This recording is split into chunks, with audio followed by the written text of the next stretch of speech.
আল্লাহ রাব্বুল আলামিন পাখিদের কাছ থেকে আমাদেরকে শিখতে বলছেন এবং বলছেন যে পাখিদের মনটা হয় খুব নরম, খুব সফট, এবং তারা আল্লাহর প্রতি তাওয়াক্কুল করে পূর্ণ মাত্রায়।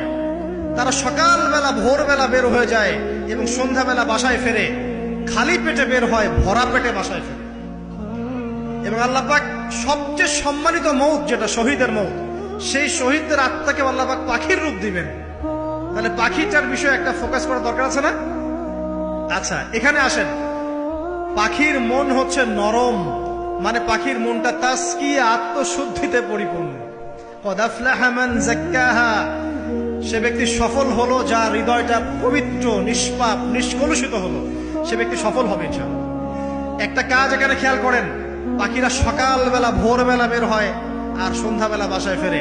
এখনকার মুসলিমদেরকে দেখবেন দুপুরবেলা ওঠে, রাত 3টায় ঘুমায়। কথা কি বুঝেন নাই?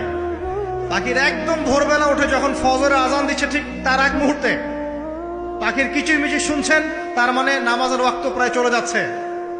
তার মানে তার আল্লাহ পাকের হুকুমের সাথেই জেগে ওঠে, সূর্য ডুবে তারা ডুবে যায়।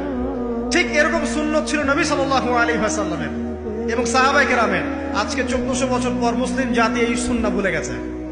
আর আমাদের সুন্নত দেখবেন, যদি কোনো রকম উঠেও ফেলি ফজরে, আবার 12টা পর্যন্ত ঘুম, আরো বেশি। আর এই যুব সমাজ যারা আছো তোমরা, কেউই 3টা-4টার আগে ঘুমায় বলে আমার মনে হয়।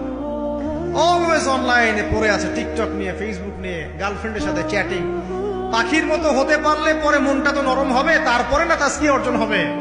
পাখির রুটিনটা কি? ভোরবেলা বের হয় আর সন্ধ্যাবেলা বাসায় ঢোকে।